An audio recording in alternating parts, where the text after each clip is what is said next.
buddies, it's your girl AyChristene, and today we're checking out another spoopy video from my Discord. This is Hospital Scary Story by Seon, or Sean, or Seon. I think I said all the possible ways that you could say it, unless someone's like, his name is Marshall. It's just spelled like John, you know. Call back to a video. Let me know if you know what video that's from. A link for this video is in the description box below for you to check out. I am nervous about this because it's a scary story. I don't think it's specifically because it's hospital related, although I also don't exclusively think that that's not a factor in my fear. I do, like scary hospitals. Do I have a thing? There's just like an anxiety building right now for me, but we'll check it out. Link is in the description box below for you to check out. Now let's get started.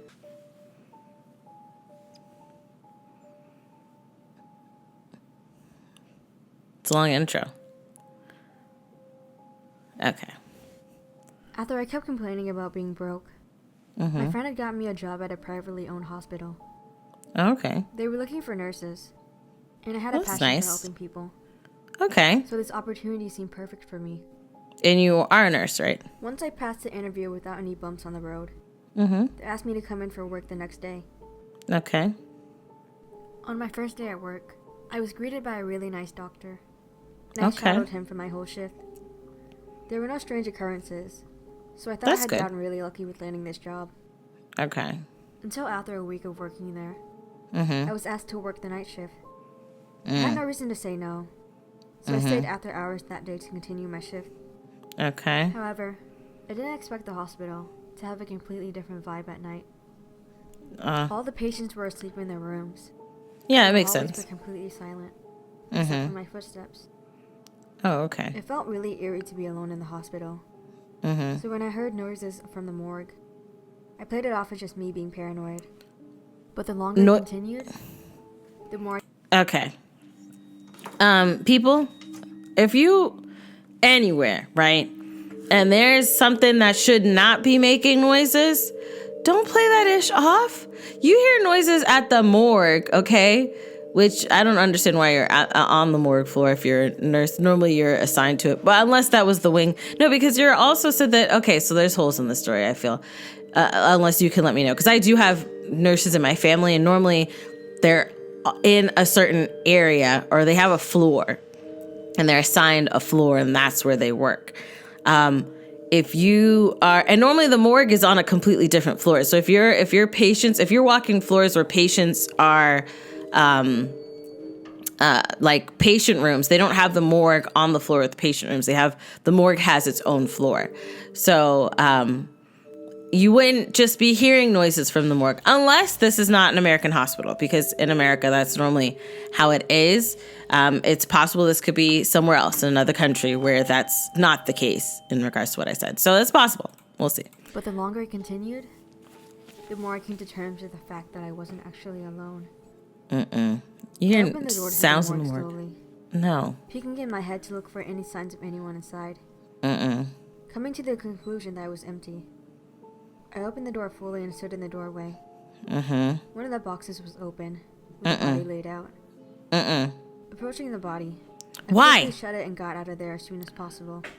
I would leave it. It was definitely weird, but it wasn't enough for me to go home completely. And you put your hand to your face after touching the body? Out of the morgue, I encountered a tall man in a black suit, wearing lots of accessories. Who this? I greeted him, and then he put his hand out for a handshake. I thought it was a little bit odd, but still shook it out of politeness. When I took this? his hand, I felt like we made some sort of deal. What deal did you make? He looked up to me in his eyes. He turned around and left. Okay. When he was completely out of my sight, I realized I didn't ask him what he was doing here. Right. He definitely wasn't a patient. Okay. The visiting hours had already ended for the day. Yeah. Who is he? That was the last weird occurrence I had that night. Yet the next day, I worked in the dementia ward. Okay. Another strange event happened. Right. Although the majority of the patients who resided there weren't really right in their mind. A woman who talked about a man in a black suit visiting her every night caught my attention. Really? I asked her to describe him in further detail, and she described the exact man who I saw during my night shift. That kept me on my toes. And I Okay. had an uneasy feeling in my stomach for the rest of the day.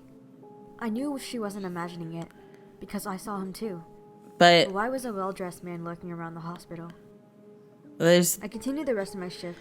hold on, there's that, and then maybe it's storytelling, but like, is it not possible that he visits her, he's just a visitor that visited her?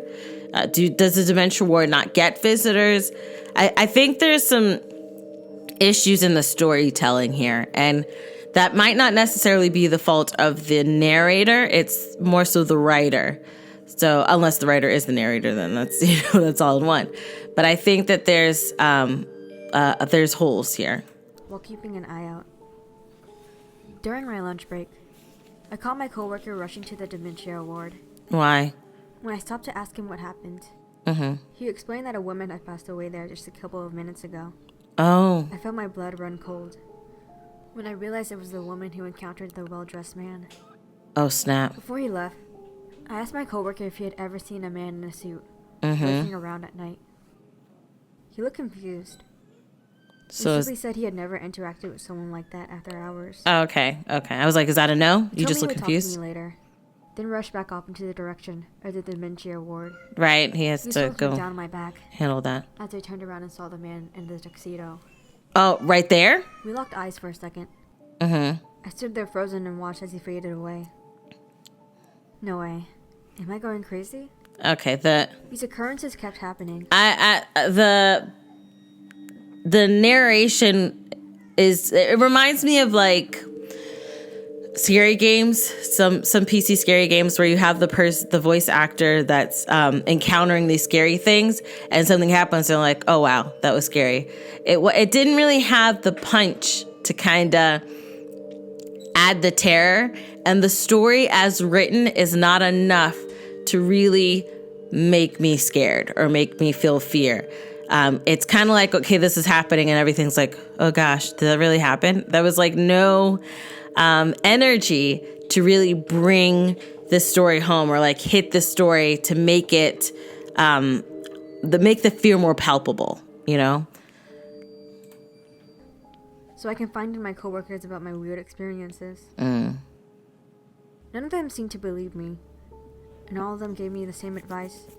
What? He's not real.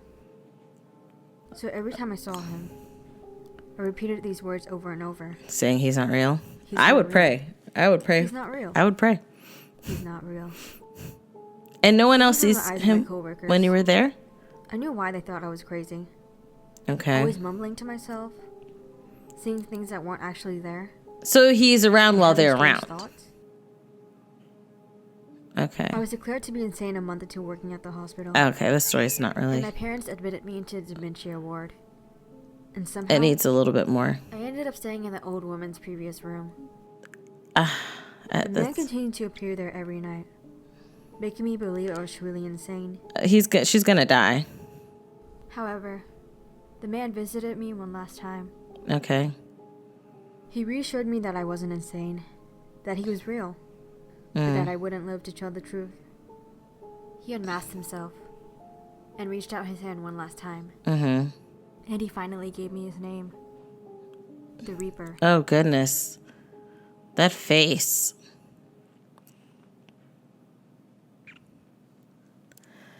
So,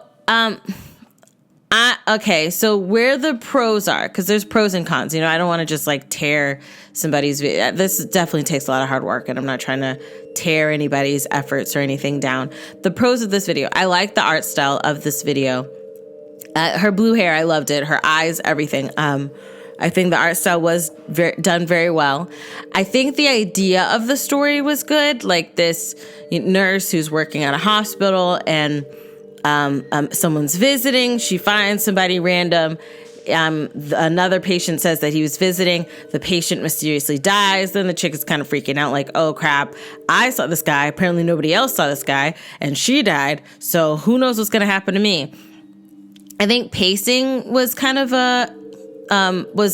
inconsistent in the story, and then energy, because like she saw the guy, she saw the chick next week, and then after that she was like admitted, So I know that the transitional line was a month or two later I was admitted, but there wasn't any development or growth for the viewer to agree with what was happening to her.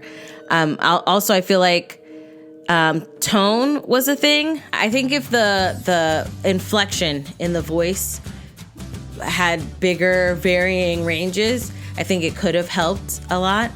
But yeah, there's always pros and cons to videos and things like that. Other than that, I think they did a good job.